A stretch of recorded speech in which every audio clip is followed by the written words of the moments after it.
Good afternoon, everyone. It's Tuesday night. We've got an awesome show lined up tonight. I'm pretty excited to talk about this book based off of the video games from our past and the space shooters and all that goodness.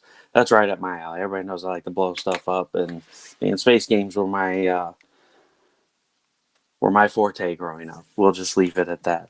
But I'm going to knock out the sponsors real quick. We've got Melone Management with Lisa Melone. Do you have a project that you need help with advertising or getting stretch goals together while you do the work on your book and get things cranked out? Hit up Lisa Malone. We also have 183 Degree Studios with Alfred Trujillo, Doobie Doobie Doo, and Miss AZ Power Girl, Kara Nicole. Check out their Patreons. The links are above in the description, as well as their page, and see what kind of original artwork they have for sale. We have Codex Entertainment LLC with Luis Torres, with Lily the Demoness Chapter 5 launching here later on in the month. And so get notified at that link that is available in the description as well. We have Naughty Fairies. Check out Naughty Fairies Con. There's the backer kit still available. The link is in the description, as well as their Etsy store. Stripper Day specials are going on sale tonight at midnight or 9 p.m. Pacific Standard Time. Gotta love those time zones. And we have Outpost 426 Studios with CB Zane and Michael Shoemaker. I'm here for the Space Hooters I heard about. Here we go, Scott. What's going on, buddy?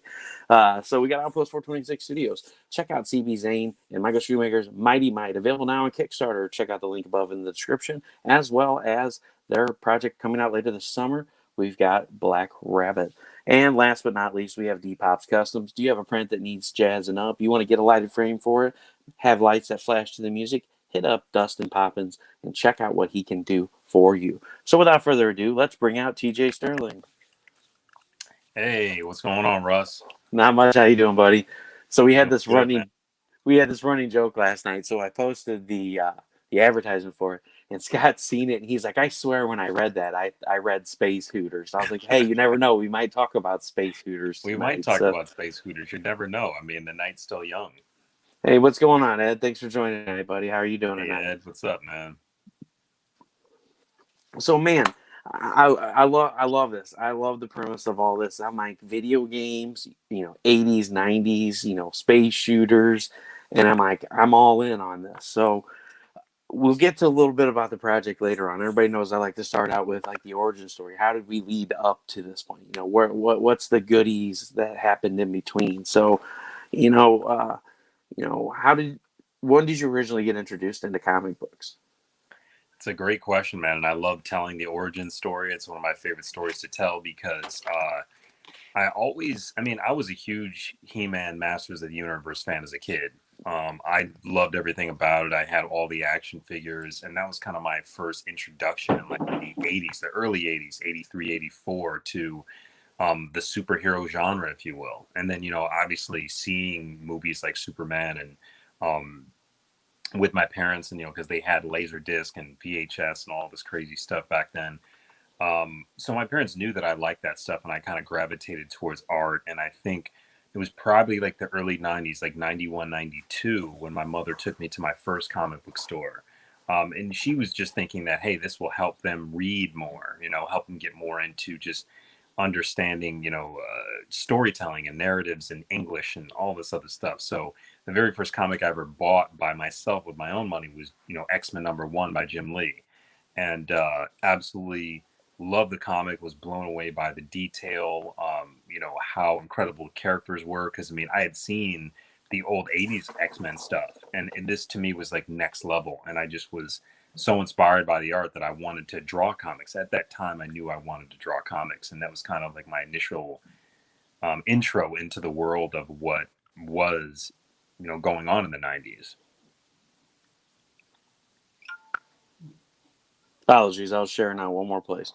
Yeah, that man, you gotta love X Men. X Men was a great comic. That was kind of what my introductory issue was too. Not the issue number that you did, but the introductory comic, I should say, was Uncanny X Men. And I don't even remember what issue number it was. And man, if I seen the cover, I would be like, that was it. But I read it so many times it like disintegrated. So like, I don't Hmm. even think the comic book exists anymore. Scott said Jim Lee X Men had the great art and great stories by Claremont. Yep. Yes, absolutely. You're right, Chris. Yeah, Chris Claremont, one of my favorite all-time writers of comics, period. It was just a beautiful era to be interested in comics. I think this was like right around the time the boom was getting ready to happen. Because that's when, Jim Lee and Todd McFarlane and the whole gang, they were doing stuff for the big two. And they hadn't really formed Image just yet, but they were just about to form Image. So it was a really cool time to like comics, and you get to see all of the interesting things they were doing. The hollow foil, cards, and the lenticular covers, and all these really interesting, foil things. Like it was a really fun time. Oh yeah, These and the die extremely cut expensive covers. things that aren't feasible now, but were cool then. Oh yeah, man. Some of the foil covers, they cost them a pretty penny.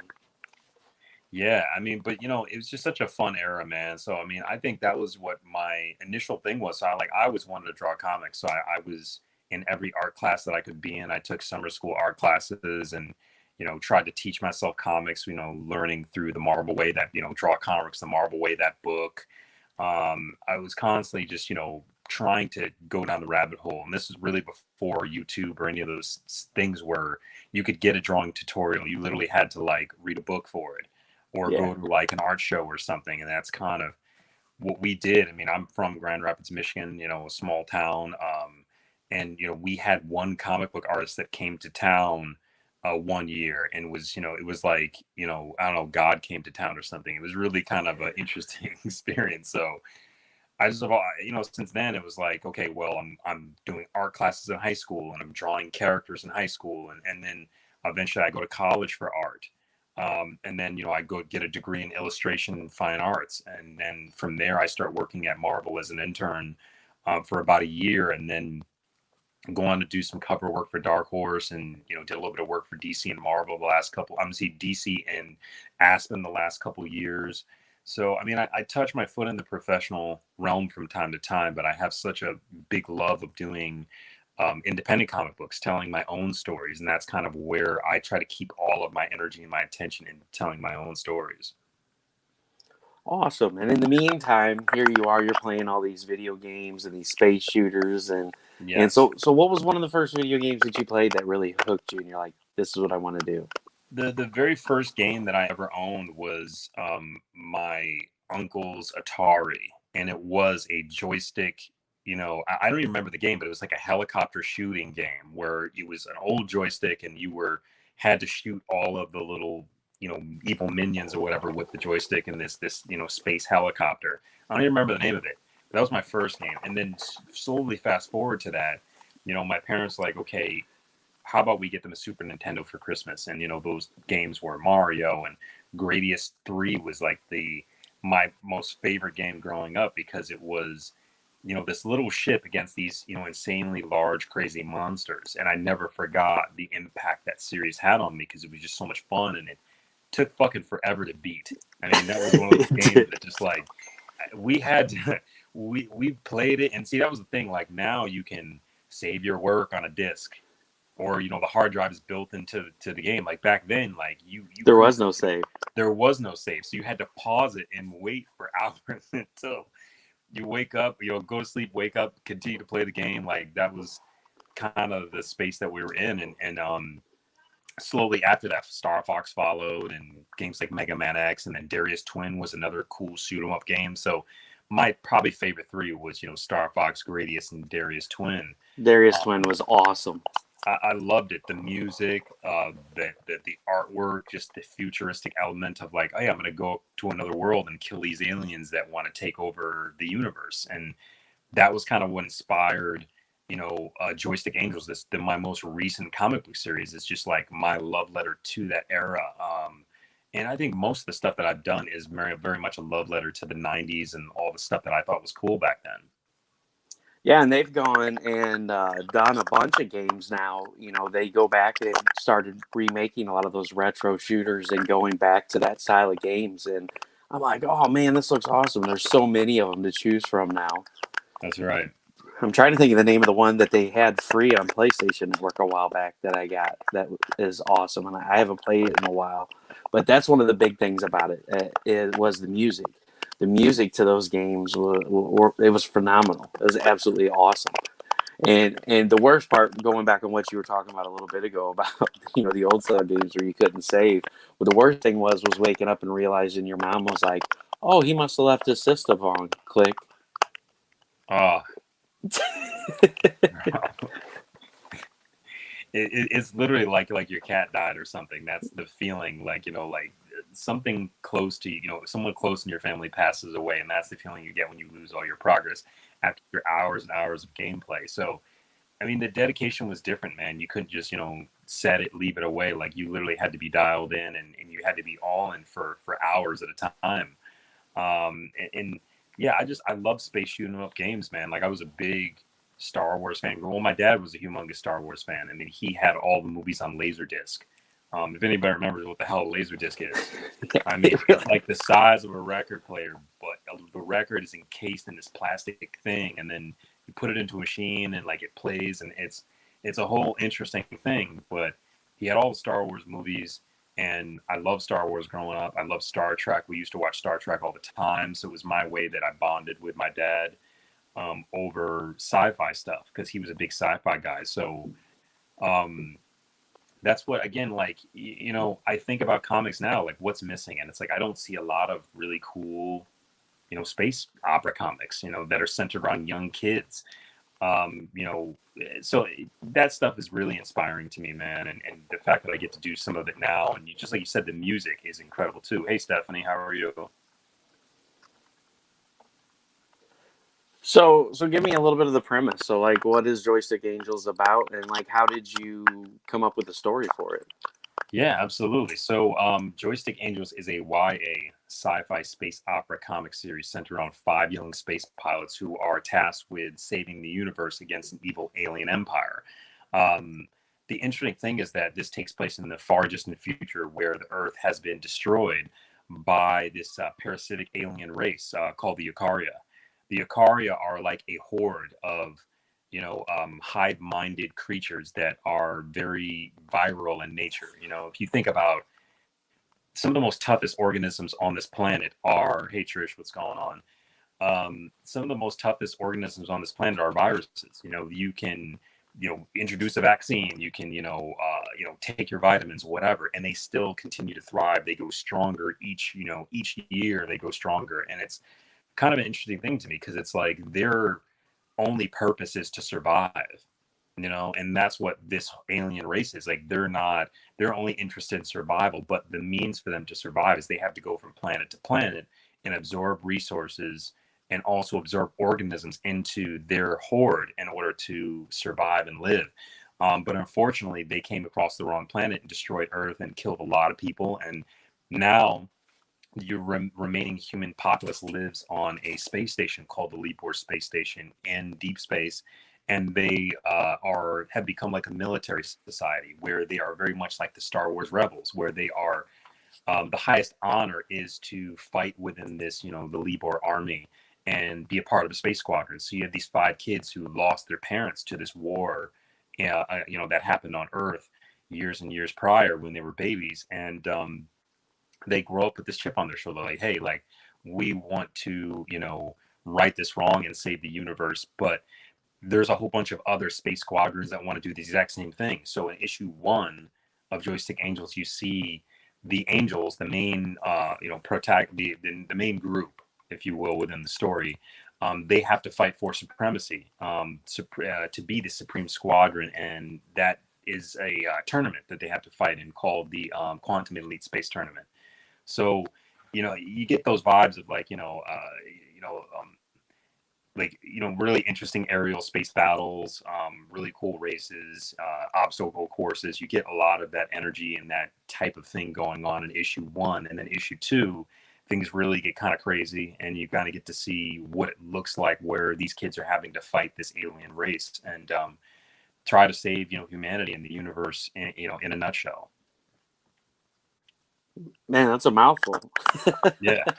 But it definitely sounds awesome, man. It sounds really cool. I like the whole premise of it. I mean, it's like you said, viruses, they live to survive, and that's one of the things. As they absorb new organisms and stuff like that, they learn new defense mechanisms and ways to survive, and so they're almost unkillable at certain points. So it's kind of interesting to see how that story is going to play out. You know, what kind of defense mechanisms are they going to be able to acquire versus how are they going to defeat them, sort of thing. Because just when you think you found their weakness, they absorb something else, and they're like, aha, I'm not weak to this anymore. Exactly. Yeah, you hit the nail on the head, man. I mean, I think it's such a timely story for where we're at in this point in our history too. Like you've got a virus that's a super virus that's literally has evolved from various different types of strains, and has taken a lot of lives, and now we're figuring out a way to get stronger and be more immune. But we're also thinking, how do we get this thing out of here forever so no one has to deal with it ever again, like polio? Like, how do we eliminate it forever, type of thing. So does it have kind of sort of an anime feel to it, as far as the art style goes, or? Yeah, I mean, another thing about the 90s is that I loved was anime. I mean, the very first anime I got introduced to was The Guyver, and I rented that from Blockbuster Video in Grand Rapids, Michigan. And I kind of fell in love with, how wild some of the stories in anime were. How violent they were, how real they were, how human they were. I mean, it was like superhero comics, but like on steroids. It was just way, way different. So Joystick Angels really has that anime inspiration to it, because like I kind of wanted to paint this picture like, hey, this could be an animated series, or this could be a game of some sort. So to stay in that vein of games and anime, that's kind of how we created the artwork for Joystick Angels. Yeah, and the reason why I asked that is because that looking at the art style, when I looked through the Kickstarter on here, that's what I seen a lot of. The vibe given off was, the anime feel. Because I mean, each one of these, I mean, it's just you could slap the Blu-ray code on there, and season one, and it would be a perfect cover for a Blu-ray. That's right. I mean, one of my favorite animes, and it's a space, is Outlaw Star. Oh, incredible. I love it. That is one of my favorites, and it's like every time I watch it, I tear up because I know the end is coming, and it's like there was always the hope that they would do more with it, but it's like they ended it, and in somewhat of a way, it's perfect because they didn't try to capitalize on it. They didn't try to make a bunch of money on it. They were just like, "This is the story. This is how it ends. Deal with it." And I loved it. It was short but sweet. And I was looking through here a couple days ago, and man, I was loving. So are these the organisms? Yeah, these are the Icaria, and you can kind of tell they've merged with different creatures, and there's some biomech going on, and they're really a very like a hyper evolutionary type of organism that can take anything and build on it, and it's makes it very, very difficult to beat something like that. So again, the Angels really have their work cut out for them, which makes it a very, very interesting series. And this is another thing that blew me away. We were talking about the music and the soundtracks and stuff to some of the shooter games, and you legitimately have a soundtrack that goes along with the series. Yeah, I mean, to me, man, you can't tell a great space opera story, whether it's, I mean, you think about Star Wars, you think about the music. You think about Star Trek, you think about the music. You think about any cool space opera, type of game, or space game, period. They have an incredible soundtrack. And, you know, my brother and I both being immense fans of the space opera genre and those space opera games, growing up in the 90s, we wanted to do something that had to have it just had to have a soundtrack. And my brother's a producer, by trade, so it just kind of made sense that he would compose some original music for the comic book. And I love it too. And but I kind of got the Darius twin vibe from some of the way the spaceships are shaped, and it's like when you said that, it all fit perfectly in my mind when I was looking through the art and I seen some of the spaceships. I was like, man, that's what that reminds me of is Darius twin. I don't know. I played that game so much, it was insane, and it's just really funny that you mentioned that, and that was the first thing that clicked in my head. I was like, that's what those pictures reminded me of. Now I get it. Yeah, man. Like I said, we love that genre so much, and my brother and I, we were literally, I think we were making dinner one day, we were hanging out, and we were talking about comics, and my brother, who a lot of people have met at comic conventions, because he's come to me with me to cons over the years. People know him, and he's hey Andre, what's going on?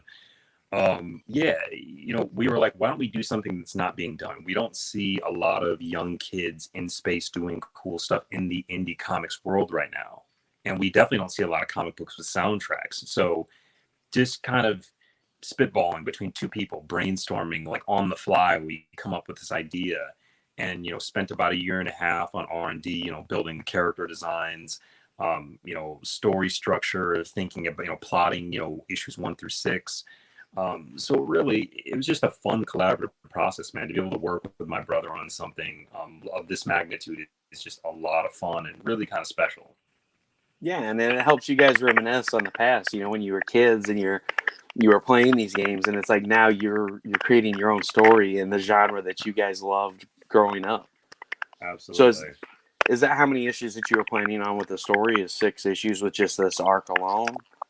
Yeah, so I mean, at Ray Comics, we stick to 6-issue arcs. We try to keep it real simple. I think it's easier to digest in terms of, because a 12-issue arc is a maxi series in regular comic book terms, so like Marvel, DC, whoever, and like half of that's kind of like a mini series. So we like to do mini arcs with 6 issues, and then introduce you guys to a new series, and then come back to it. I mean, I feel like we'll always be able to tell a cool story with Joystick Angels, because it is very much like Star Trek. Like, there's no limit to how many episodes you can have of Star Trek, because there's all these different planets to explore, all these different creatures, all these different philosophical things that you can get into. And it's cool because these characters are so young. I mean, they're teenagers. Like, they range from 14 all the way to 16. So they have tons of growing up to do, and that's tons of story. So we're not limiting it to just 6, but 6 is what's planned at the moment. Okay, I get you. And then what age range did you guys have, in mind for this? Like if there was a parent in the audience that was like, hey, this sounds like a great book for my kid, what age would you recommend? The beautiful part about Joystick Angels is that it is for everybody. I mean, I think about the YA stuff that I liked as a kid still had kind of like some adult undertones, some adult themes, stuff like that going on. So we are going to have some adult themes and stuff that are underlying in Joystick Angels, but it is primarily for something that a kid can pick up. So there's no vulgarity in it. There's no cursing. As much as I like to curse, it's not in this particular comic book. Well, no, and RPG Space Hooters. To my friend earlier that had made that comment. Well, and the other thing is too, I forgot what I was going to say. Wow, total brain fart. Oh, I was going to say, I don't know. I have no idea. It totally just escaped me because you said Hooters in my mind. Tangent. Derailed. Way to go, TJ. You just did it, man. Fired. Oh my gosh. I guess I could just quickly add that, with YA, I think a lot of times, you get, really watered down stories that aren't as entertaining for adults. But, when I think of something like, let's say, a Captain Planet, or like, let's say something like a He-Man, that was technically a YA IP. Like, I mean, it was made for young kids. It wasn't made for adults, but adults loved it because it did have some of the languages and the situations that were kind of suggestive, or the kids wouldn't catch it, but the adults would, so the parents would still be intrigued while they were watching it with their kids. And that's kind of what we're trying to do here. And that's what I was going to say. That's what I was going to expand on is like, that's like with all the Disney movies that we watched as a kid. And like we go back and watch them with our kids now. And we're like, holy crap, there's so much adult like humor that's speckled throughout this that we never picked up on as a kid. Now I'm like, oh my God, how did I never get that? And it's what's fun with watching the newer, Disney or like Hotel Transylvania. They got the new one coming out. I just seen the preview for that the other day, and I was cracking up laughing. They find a weapon that makes the monsters humans and the humans monsters, and so the Invisible Man gets shot by it, and so he's the Invisible Man, so obviously he's not wearing any clothes, so he starts like appearing to everyone, and I was just dying laughing, and like. The kids wouldn't get it, but it's got that adult humor speckled throughout it to where it's like it's not over the top. where kids can't read it. And so I just wanted to ask that because that's usually generally a lot of the times people will come back and be like, what age would you recommend this, for? And so I wanted to kind of get that out there. I mean, that's a great question, man. And like I said, I get that question a lot with my previous series, Okemos, which is also available on Kickstarter. Okemos is a little bit more of an edgier, older book. I mean, so we would recommend people who, if you were buying Okemos, it would be like, 12 and up, because again, it's a sci-fi martial art action story. So there's lots of, sword play. There's lots of fighting. People get cut. I mean, be beat up. I mean, it's very much more of an adult book, not the Invincible level of adult book where people get their heads punched off, but it is an adult book nonetheless. So it's for a larger, a higher age range, where Joystick gauges a little bit younger, so we can get people who want to give their kids something that is cool and interesting at the same time. Man, that would have been a great series for like hidden home videos. Like Invincible is such a great series, and I was so excited about the Amazon series, and I was like, hopefully they make it just like the book, and they've done a great job. I just wonder how many parents were like, "Hey, kids, you want to sit down and watch this comic book show that just came on Amazon?" And just have that little hidden camera of like just focused on their face the entire time, like the first episode's playing, and just to see how wide-eyed they are at the, a little ways in. I mean, that would have been great, man. And America's Funniest Home Videos was definitely one of my favorite shows to watch with my parents growing up, and it's a surprise thing where it's like, you didn't expect that this is what a superhero story would look like. But I mean, if Superman flew at somebody at 100 miles an hour and punched them, their head would explode, and it makes sense. So it's like Robert Kirkman was like, wait a minute, I've got an idea here, and it's cool because that stuff just makes the comic book world that much more robust and fun. Man. It really does. Yeah, it does. Everybody loves fantasy, and everybody loves, like the non-lethal superheroes, and because it's all for kids. But like as adults now, we need our lethal superheroes. We need to see like, hey, we need something a little more realistic. Like somebody gets punched in the head at 100 miles an hour, like you said, their head needs to explode or fly off.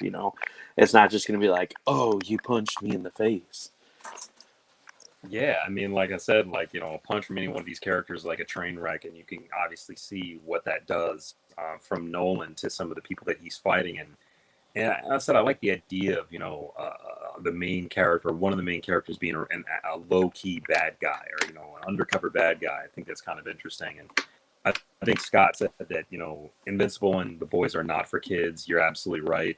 But, that's what makes it more fun, because I think you still get that feeling of being a kid and loving superhero comic books, but also seeing it from an adult lens. So yeah, I mean, eventually I'm going to have more adult stories. I mean, I'm working on like this sci-fi sex comedy right now with another writer, so which is going to be really risque. There's going to be lots of weird jokes about body parts in there, and Space Hooters. Hooters. Space Hooters. Yeah, man. So, there's going to be a book for everybody. If you are interested in just checking out the stuff we have at Ray Comics, we're going to have a little bit for everybody very, very soon. So I look forward to sharing it with you guys for sure. Now, backpedaling a little bit, we talked about, what some of your favorite video games and stuff were, and we talked about, like, you bought X-Men 1, that was by Jim Lee. That was, like, one of the first ones that you bought. What series do you still collect now? That's kind of like your go-to series, like you want to fill the whole run. That's a great question, man. I would say that I got heavy into Mobius for a long time, and I think I own every Mobius book. So I mean, and there's still to this day, I think there's a couple volumes that I'm missing, but I have some really key like collector's volumes from like 20, 30 years ago that I paid a lot of money for. I still collect Spawn to this day. Shoot, what else? But I mean, besides those two, I would say I'm a heavy like indie collector. I mean, I collect so many indie books. I go to cons specifically now to obviously exhibit and sell my own books, but I go to indie tables just to buy their work. and I gravitate a little bit away from more of the mainstream stuff. But I'm a huge fan of writers too, man. If Frank Miller writes something, I buy it. If Bill Sienkiewicz is doing something, I pretty much buy it. If Kelly Jones does something, I pretty much buy it. I think my favorite character in all of comics is Swamp Thing.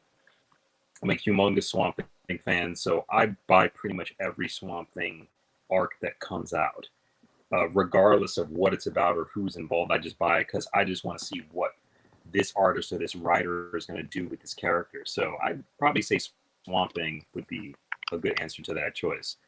Answer to that question, excuse me. Yeah, no, totally. And so one of the other things we wanted to talk about, so we talked about cartoon, or not cartoons, you know, you love Star Trek and Star Wars, which I was a huge Star Trek fan, you know, of not just the Shatner series, but, you know, the Picard series.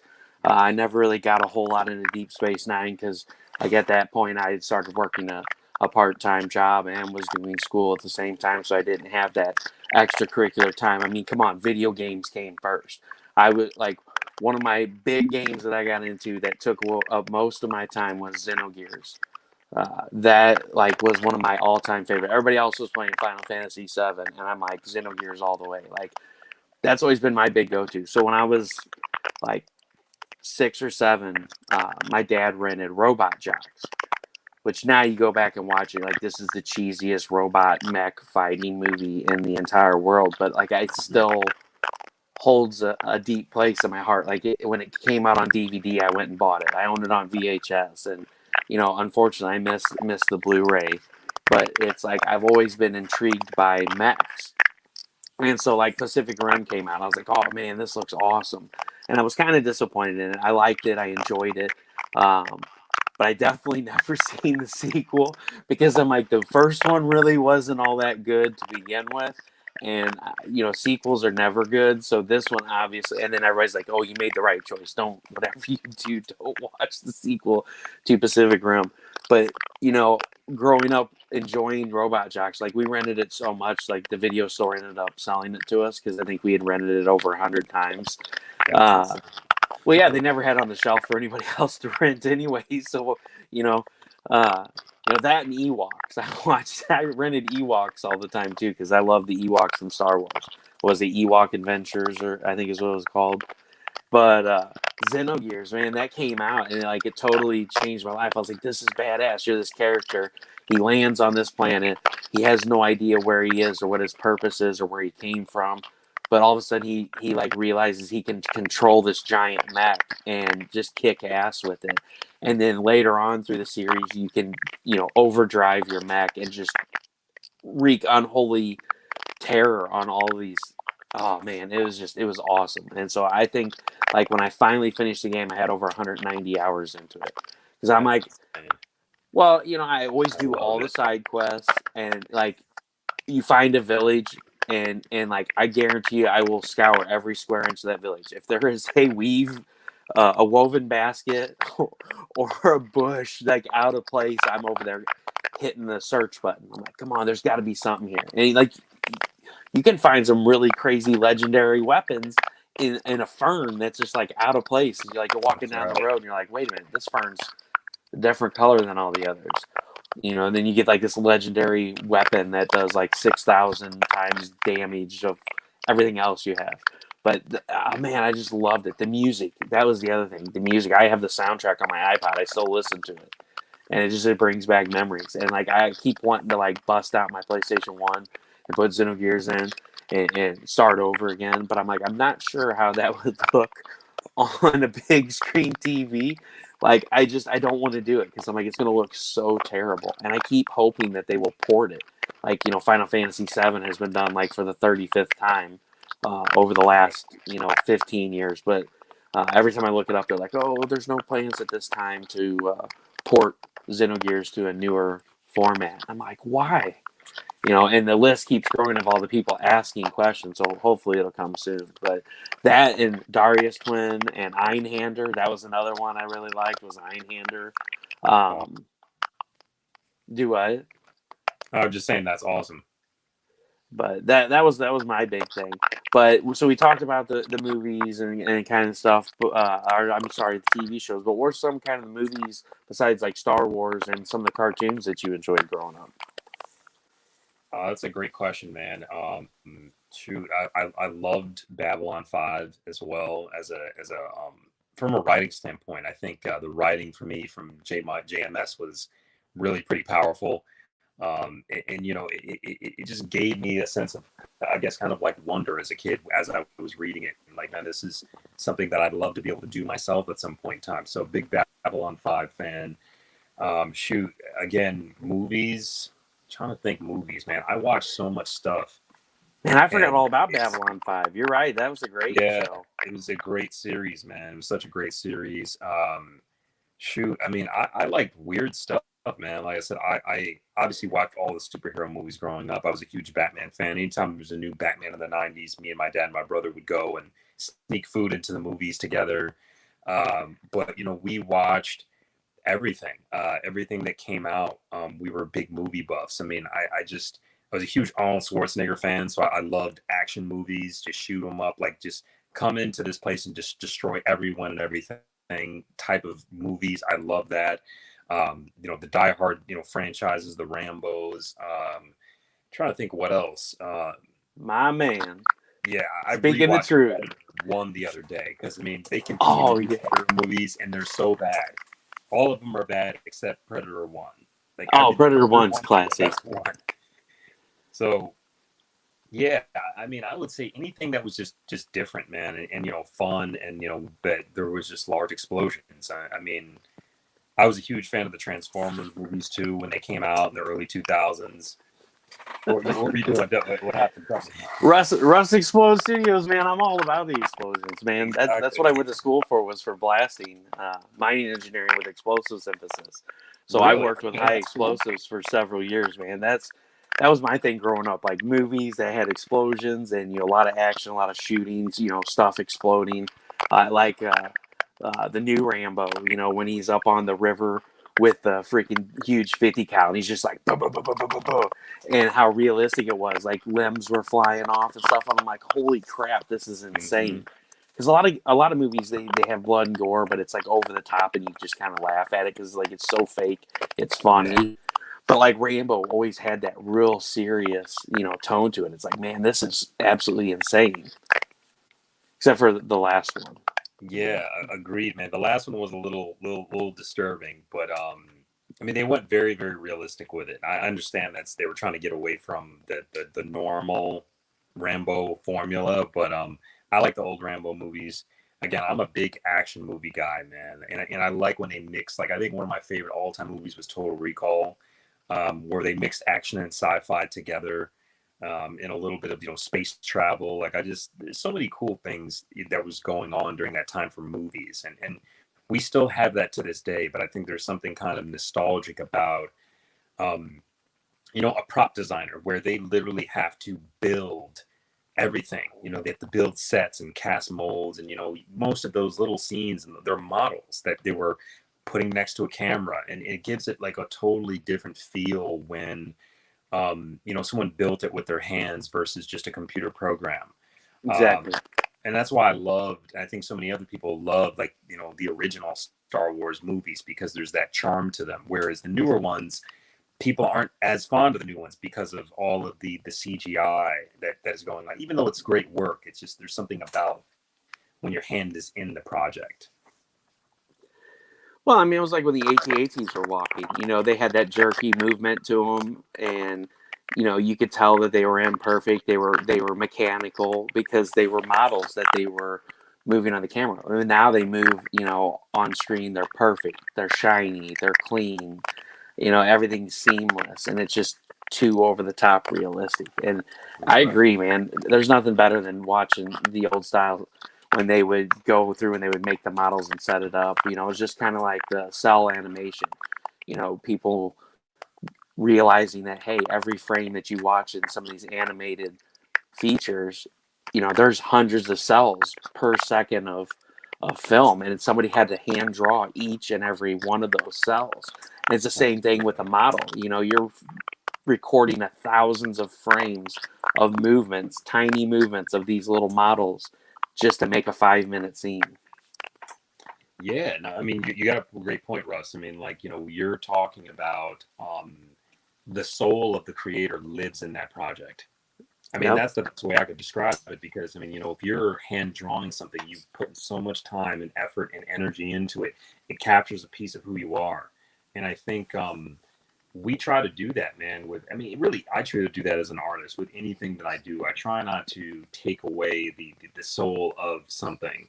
And I appreciate more when you can get a movie or an IP or anything that stays true to this idea of how do we keep that human element in it. And yeah, so I mean, it's a fine line too because I know something like Castlevania, which was incredible, and I loved Castlevania.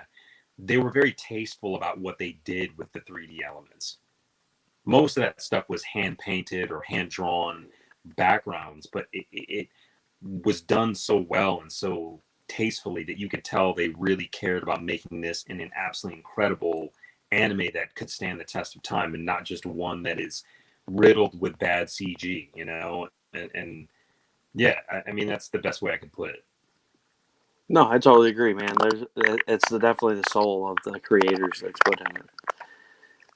Now, kind of one of the questions I wanted to come back to and ask you about with as far as you do the art and everything for uh, your book. Now, do you do like art pieces for commissions as well, or do you just solely focus on creation?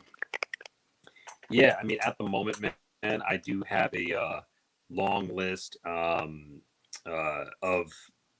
commissions, so to speak, that people are requesting or books they want me to do covers for, and I have not had the time to do any commissions for people as of late. I mean, I used to go to cons and do nothing but commissions and sell my books all day, all weekend, and it's just I find it more and more difficult for me to do that now that I'm, co-writing 3 or 4 books and then running a Kickstarter and then still drawing Alchemist #5 and finishing that series. So eventually commissions will be open, but just right now they are not. No, I just figured I would ask because as an artist, some people accept commissions and some don't, and he said there's a chance. It'll happen when I'm not exhausted 99% of the time. Oh man, I hear you. It's exhausting. I have a full-time job. I do these shows on the side. Chatting with other creators, and then I'm in Kickstarter fulfillment right now. I'm trying to like hammer down these last few things that I need to get knocked out. I'm like, hey, where are we at with this? I'm getting ready to get my books here in the next week, and I still don't have the stretch goals, and I'm shipping this month. Where's stuff at? So it's exhausting because you have to take some of the time away from creating to chase down all the stuff you've got floating around out there, making sure stuff's going to be here in time, so you're not disappointing your fans and your backers. And that's a job Absolutely. in itself. And then running a Kickstarter campaign while creating is the same thing. You're trying to focus on getting this book finished and doing the art for it and being a family man, and then now you got this Kickstarter you got to keep up with, and it's a lot of work. It really is. Yeah, no, you're absolutely right, man. I mean, it's when we do a Kickstarter, we're working for the fans. We're absolutely like, hey, we want to make sure you guys get your books fast, that you're not waiting, that there's no types of issues. I mean, I killed myself making sure that everyone who donated to my Kickstarter, my first Kickstarter, got their books within like a matter of 3 or 4 weeks. And I got all these compliments like, oh man, like, you got our book so quickly. Cause I mean, we were really, really working hard to make sure that we could get that stuff delivered as fast as possible. And thankfully we did, and it just put like a good taste in everyone's mouth. Like, okay, now I feel like I can confidently back their next project because I got my books within a couple weeks after it ended. Like, I mean, it's a powerful thing. So I always recommend that to creators. Like, think about how can you deliver good on your word the first time and every time you do something like this. Danny said, "What's that sound?" Sounds like Andre's eating almonds again. Yeah, I think there's a little bit of a crackle on the headset or whatever it might be. Yeah, I don't know. Something. Something's happening. We don't know, ladies and gentlemen. I think we got a question from Janae was in the audience. I didn't see that. Cool. Yeah, Here. they said that's why I appreciate 2D animation still. So many are transitioning to 3D and CGI these days. Exactly. Yeah, we gotta. I said Castlevania is the way to go if you want to do it. I know it's so for people who are watching, animation is very, very expensive. 1 minute's worth of hand drawn animation equates to 1 month's worth of work from one animator. Just imagine if you have a team. If somebody's going to work for a month on a project, they have to be able to feed their families and pay their rent off this. So if you think about it in those terms, it's a very, very pricey endeavor. Um, so yeah, I mean, I think for your IP, Russ, for mine, animation is obviously in the future, and maybe you're already doing it, but I mean, it's like building the fan base to know that people are going to be behind the work that we do is such an important thing. So when we do ask for that loan or say, hey, I'm running a Kickstarter for an animation, what do you guys think? They're there to show up for it, but obviously we've got to have the butts in the seats, as they always say. Yeah. Hey, and you know what? If you ever need non-CGI explosions, I'm your guy. So, I'll hook you up. You'll have the most realistic explosions out there because they're going to be real. I want my booth to explode at a con. I want people to walk by and be blown away, literally. All right, cool, man. Well, it's going on 9 o'clock, so 10 o'clock your time. I know you had some prior arrangements that you had to meet up with, so I want to honor that and I appreciate it. call it a show. I was just talking about the program Animation Master yesterday. I haven't heard of that, Danny, so I'll have to check that out. But I'm going to give you the I'll full definitely screen. take a look as well. I'm sorry, go ahead. Yeah, I've never heard of that either. But I'm going to give you the full screen, and I'll let you give you a chance to tell everybody the elevator pitch again real quick and where they can find you and any of your past books. Absolutely, no problem. So thank you to everyone who has taken the time to listen to me and Russ here on the Russ Explode show. I had an absolute great time. My name's TJ Sterling. I'm the present lead artist of Ray Comics, and I make interesting stories about characters of color doing amazing things. Ray Comics is the name of our company. We have our flagship series, Okemos, sci-fi martial art action story about a young kid of color who has a latent superhuman ability that could potentially save the human race. If you like Sentai, if you like time travel, if you like if you like sci-fi stuff, you will absolutely love Okemos. Our current Kickstarter is for Joystick Angels, and Joystick Angels is a YA space opera comic series centered around 5 kids who have to save the universe. If you like that type of stuff, if you like sci-fi, if you like unique, interesting, different stories, the stuff that we have is for you guys. So I'd love for you to check it out. We're live on Kickstarter. We've only got 3 days left, ladies and gentlemen. So 3 days, we need your help to get to 20K. We're at a little over 18 right now. If we can get to 20K, but on the last final day or before, everyone who donates $25 and up gets a free copy of issue 2 of Joystick Angels. So not only you get one comic with a cool soundtrack, you get a 3rd comic book for free. So we'd love for you to jump on the campaign, check it out. There's a lot of great art. It comes with its own soundtrack. It's a lot of fun. And if you do miss the campaign and want to possibly place a pre-order, you can find me at raecomics.com, RAE comics.com. Thank you so much. All right, let's make sure I unmute my mic this time. I didn't Sunday night. So thanks so much for being on tonight. I really appreciate you being here and coming and chatting about some of your inspirations and some of your past hobbies and how you came up with the idea for Joystick Angels. I definitely look forward to checking out the book, man.